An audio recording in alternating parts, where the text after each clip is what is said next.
समुच्चय है। हमने क्या मान लिया, इसलिए हमें पूर्णांक प्रांत दे रखा है ना इसमें, तो मान लिया डी क्या है, पूर्णांक प्रांत है, और जो D0 है वो डी के जो अशून्य अवयव है ना उनका क्या है कि समुच्चय है। ठीक है, इसके बाद में देखो इनका हम क्या बनाएंगे, एक सेट बनाएंगे, यानी कि D क्रॉस D0 बराबर क्या बनेगा आपका, AB such that A belongs to D, A belongs to D तथा B belongs to D0। जैसे हमने सेवंथ थ्योरम में किया था ना, वहां हमने लिया था MA, जहां M बिलोंग कर रहा था आपका Z में और A बिलोंग कर रहा था R में, वहां था हमारे Z क्रॉस R, यानी कि Z क्रॉस R में हमने एक दिया था सेट, वो था MA, A बिलोंग कर रहा था R में और M बिलोंग कर रहा था Z में। ठीक है, आगे देखो D क्रॉस D0 का एक सेट बना लिया, इस समुच्चय में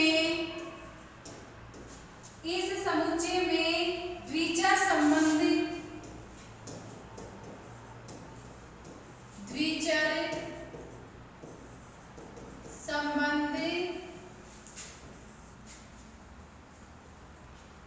को निम्न प्रकार से परिभाषित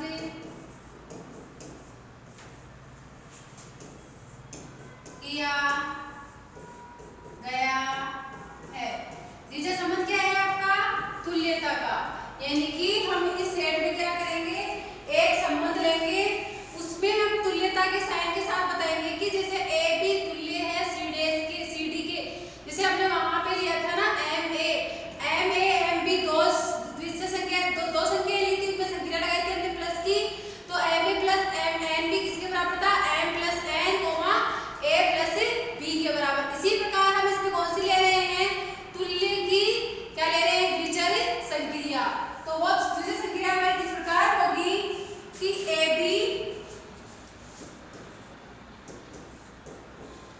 सी डी बराबर किसके होगा, ए डी बी सी के, if and only if A D बराबर बी सी, यानी कि ये हमें संक्रिया लगानी है। ये संक्रिया लगाने के बाद में हमारे पास क्या आना चाहिए कि ए डी बराबर किसके आना चाहिए, बी सी के बराबर। जब हम करेंगे साहचर्यता, बंधनशीलता, इन सबका जब नियम लगाएंगे तब हमें यही जो द्विचर संक्रिया है यही लगानी है, कौन सी, तुल्यता वाली। अब आगे देखो,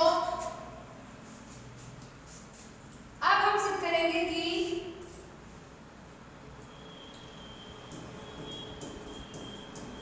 सिद्ध करना है कि जो ये संक्रिया है वो क्या है आपकी, एक तुल्य संबंध है, एक तुल्य संबंध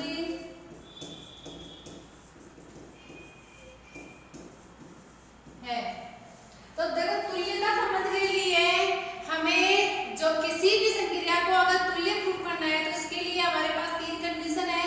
सबसे पहले उन एलिमेंट्स के बीच में समतुल्यता की प्रॉपर्टी सेटिस्फाई करवानी पड़ेगी, उसके बाद में सिमेट्री की, उसके बाद में ट्रांजिटिव यानी कि रिफ्लेक्सिव, सिमेट्रिक एंड ट्रांजिटिव। अगर ये तो तीनों प्रॉपर्टी हमारी सेटिस्फाई हो रही है, कौन सी संक्रिया लेके चलेंगे हम, A B C D, if and only if A D बराबर बी सी, ये वाली। और इनमें समतुल्य, संविद और संक्रामक तीनों प्रॉपर्टी लगाएंगे, अगर तीनों प्रॉपर्टी सेटिस्फाई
चूंकि ए बी तुल्य है सी डी के, तब आपको दिखाना है कि सी डी भी तुल्य है किसके, ए बी के, बराबर ए डी बराबर क्या हो गया, सी डी, ए बी बराबर sorry C B C, A D बराबर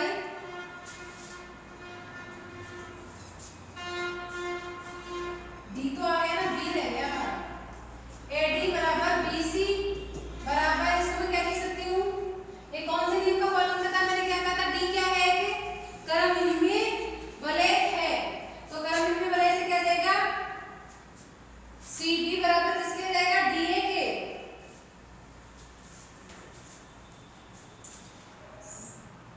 सी बी बराबर डी ए, तो इसको मैं क्या लिख सकती हूँ, सी बी को, यानी कि सी कोमा डी तुल्यता संबंध है बी ए कोमा बी की, अर्थात हमने क्या लिया कि ए बी तुल्यता संबंध है सी डी के, जिस बराबर किसके हो जाएगा, ए डी बराबर बी सी की, तो ए डी इसमें क्या है, क्रम विनिमय है, चूंकि डी क्रम विनिमय वलय है, अतः सी बी बराबर क्या जाएगा, डी ए, तो सी बी बराबर डी ए, इससे मेरा तुल्यता संबंध क्या जाएगा कि सी डी और ए बी, यानी कि सी डी किसके तुल्य हो गया, ए बी के, तो सिमेट्रिक हो गया ना, यहाँ ए बी तुल्य था सी डी के और यहाँ सी डी तुल्य हो गया ए बी के, यानी कि ये सिमेट्रिक भी हो गया। अब हमें क्या निकालना है, ट्रांजिटिव यानी कि संक्रामक, तीसरा आपका है संक्रामकता, संक्रामकता के लिए जाएगा ए बी तुल्य है सी डी के तथा सी डी तुल्य है ई एफ के, सॉरी बी सी रह गया हमारा, ए बी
संबंधित है। तो आगे देखो, आता है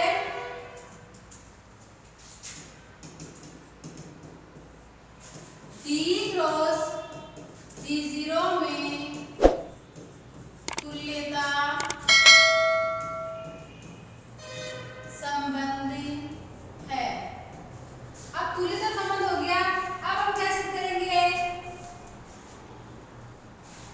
शून्य भाजक रहित यानी कि पूर्णांकीय प्रांत AB के तुल्यता वर्ग को A/B से प्रदर्शित करते हैं, यानी कि इसको किससे प्रदर्शित करेंगे? A/B से प्रदर्शित करते हैं, अर्थात AB बराबर क्या जाएगा? A/B बराबर क्या जाएगा? आपके CD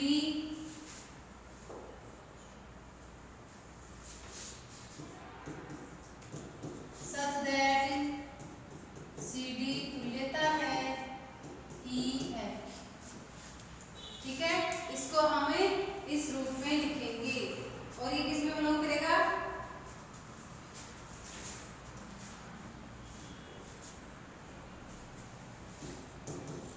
belongs to D cross D0। Okay, अब आगे देखो, माना F बराबर A/B such that A belongs to D तथा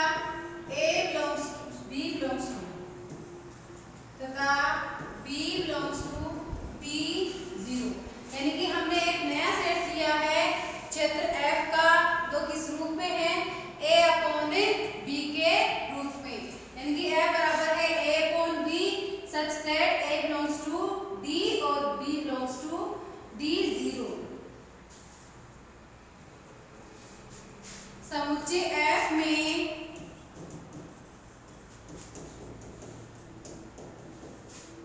योग व गुणन की संक्रिया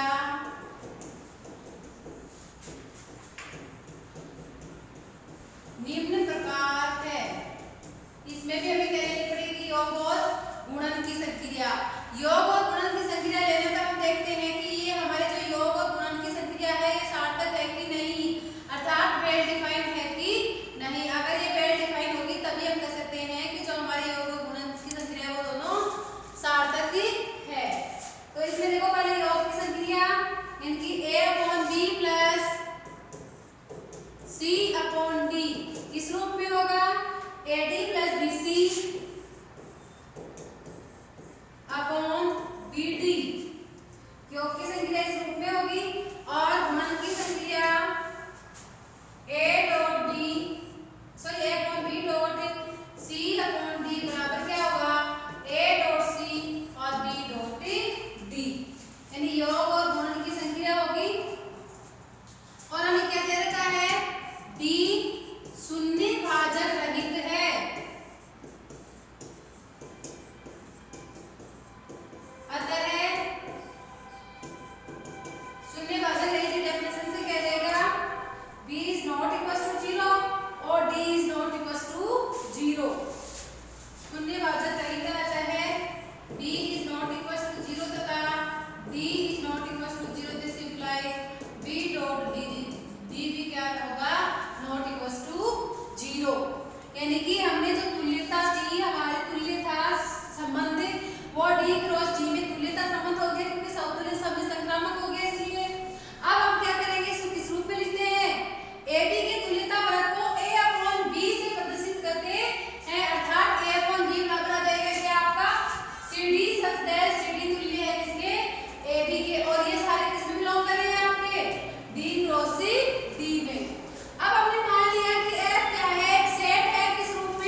सिद्ध करते हैं कि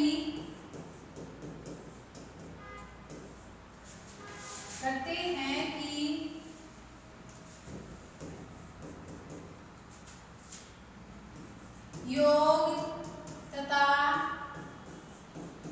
गुणन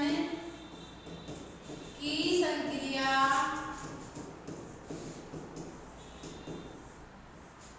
सार्थक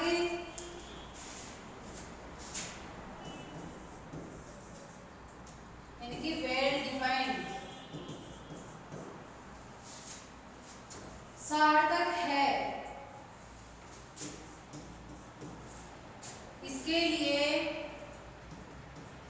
a अपॉन b किसके बराबर होगा, a अपॉन b बराबर होगा a1 अपॉन b1 तथा c अपॉन d बराबर होगा c1 अपॉन d1। अर्थात यहाँ से लिख सकती हूँ मैं a b1 बराबर होगा a1 b के तथा c d1 बराबर होगा d c1 के।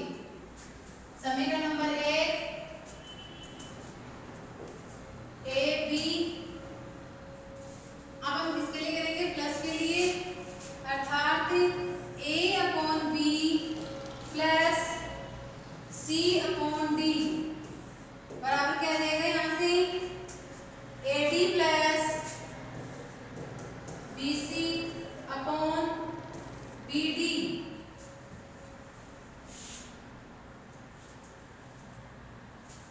सॉरी, ये किसके बराबर है, a1 upon b1 plus c1 upon d1। यहाँ आएगा आपका ad प्लस bc बराबर होगा bd के बराबर a1 d1 plus b1 c1 किसके बराबर होगा, b1 d1 के। ओके, कुछ ही नहीं किया हमने, a b इनके जो तुल्य था उनको रख दिया और दोनों का एलसीएम लेके सोल्व कर दिया। अब आगे देखो,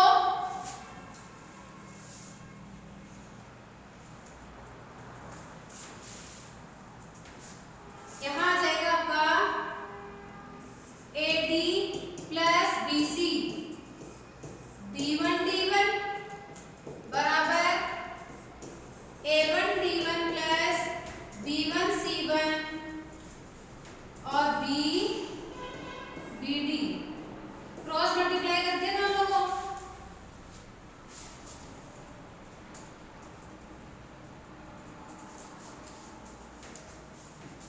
परंतु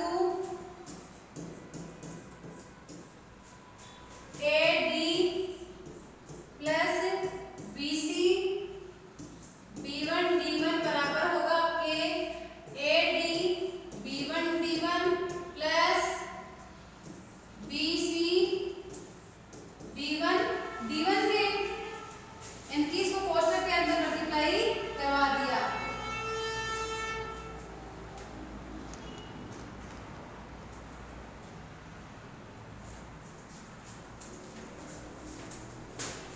फिर a या जाएगा बराबर a d b1 d1 plus b c b1 c b1